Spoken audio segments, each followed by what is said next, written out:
മറ്റു ഭാഷകൾ പഠിക്കാൻ മാതൃഭാഷയെ നമ്മൾ പിന്നോട്ട് തള്ളുമ്പോൾ സമൂഹവും പുറകോട്ടു പോകുമെന്ന് എഴുത്തുകാരൻ ഡോക്ടർ സന്തോഷ് വള്ളിക്കാട്. ജില്ലാ ഇൻഫർമേഷൻ ഓഫീസും ജില്ലാ ഭരണകൂടവും സംയുക്തമായി സംഘടിപ്പിച്ച മലയാള ഭാഷാ ദിനാചരണത്തിന്റെയും ഭരണഭാഷാ വാചാരണത്തിന്റെയും ജില്ലാതല ഉദ്ഘാടന പരിപാടിയിൽ മുഖ്യ പ്രഭാഷണം നടത്തുകയായിരുന്നു അദ്ദേഹം. സർഗാത്മകമായ ചിന്ത എന്നും മാതൃഭാഷയിലൂടെ സംഭവിക്കേണ്ടതാണ്. ഭാഷയുടെ വികാസം അത് ഉപയോഗിക്കുന്നതിന് അനുസരിച്ചാണ്. ആഘോഷങ്ങളുടെ ഭാഷ ആംഗലേയവും ചരമക്കുറിപ്പിന്റെ ഭാഷ മലയാളവുമാണ്. നവംബർ 1 മുതൽ ഒരാഴ്ചത്തേക്ക് മാത്രം ആചരിക്കേണ്ട ഒന്നല്ല ഭരണഭാഷാചരണമെന്നും അദ്ദേഹം കൂട്ടിച്ചേർത്തു.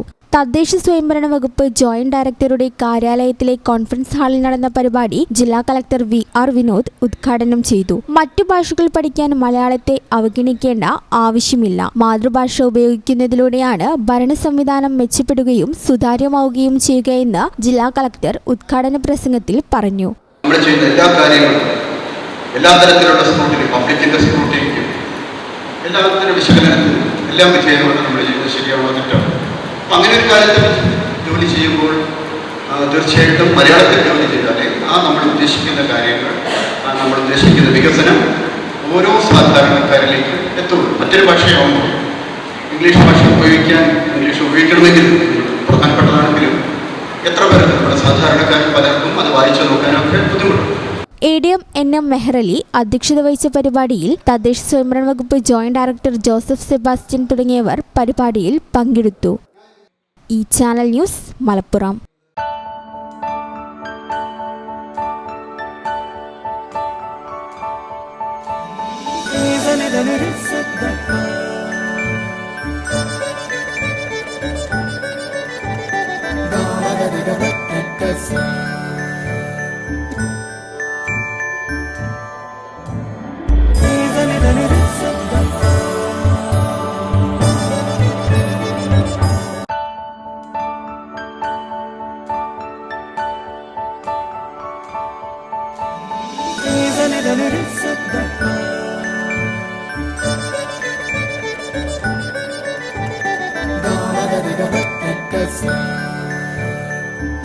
Qatar golden diamonds, Calicut road, Valanchery main road, Tanalur.